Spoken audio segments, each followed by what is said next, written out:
caudillo de la independencia hispanoamericana.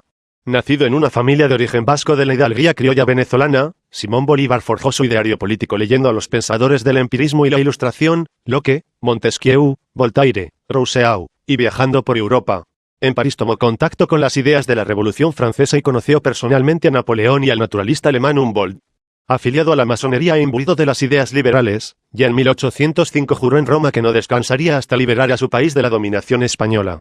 Y aunque carecía de formación militar, Simón Bolívar llegó a convertirse en el principal dirigente de la guerra por la independencia de las colonias hispanoamericanas. Además, suministró al movimiento una base ideológica mediante sus propios escritos y discursos. En 1810, aprovechando que la metrópoli se hallaba ocupada por el ejército francés, se unió a la revolución independentista que estalló en Venezuela, dirigida por Francisco de Miranda. El fracaso de aquella intentona obligó a Simón Bolívar a huir del país en 1812, tomó entonces las riendas del movimiento, lanzando desde Cartagena de Indias un manifiesto que incitaba de nuevo a la rebelión, corrigiendo los errores cometidos en el pasado, 1812. En 1813 emprendió una segunda expedición militar, la Campaña Admirable, que entró triunfante en Caracas. De ese momento data la concesión por el ayuntamiento del título de Libertador. Aún hubo una nueva reacción realista, bajo la dirección de José Tomás Boves, que reconquistó el país para la corona española, expulsando a Bolívar a Jamaica, 1814 a 1815.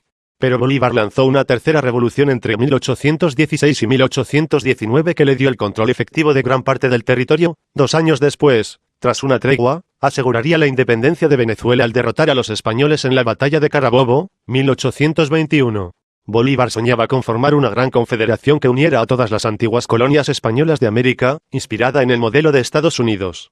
Por ello, no satisfecho con la liberación de Venezuela, cruzó los Andes y venció a las tropas realistas españolas en la batalla de Boyacá, 1819, que dio la independencia al virreinato de Nueva Granada, la actual Colombia.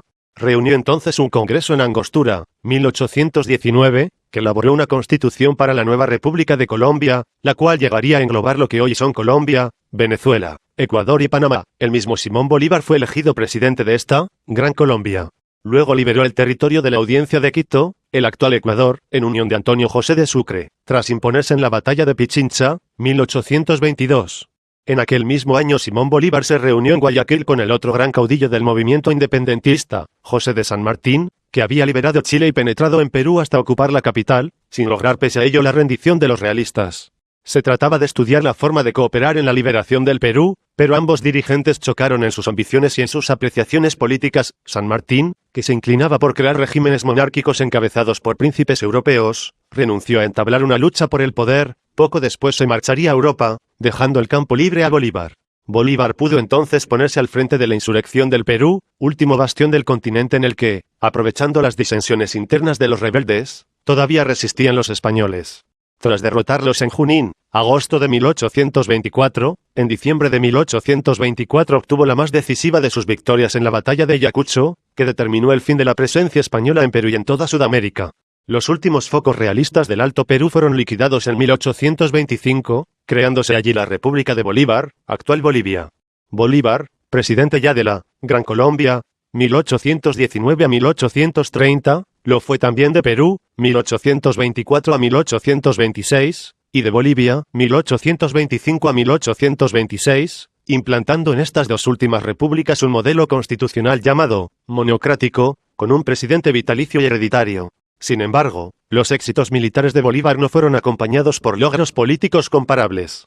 Su tendencia a ejercer el poder de forma dictatorial despertó muchas reticencias, y el ambicioso proyecto de una gran Hispanoamérica unida chocó con los sentimientos particularistas de los antiguos virreinatos, audiencias y capitanías generales del Imperio Español, cuyas oligarquías locales acabaron buscando la independencia política por separado.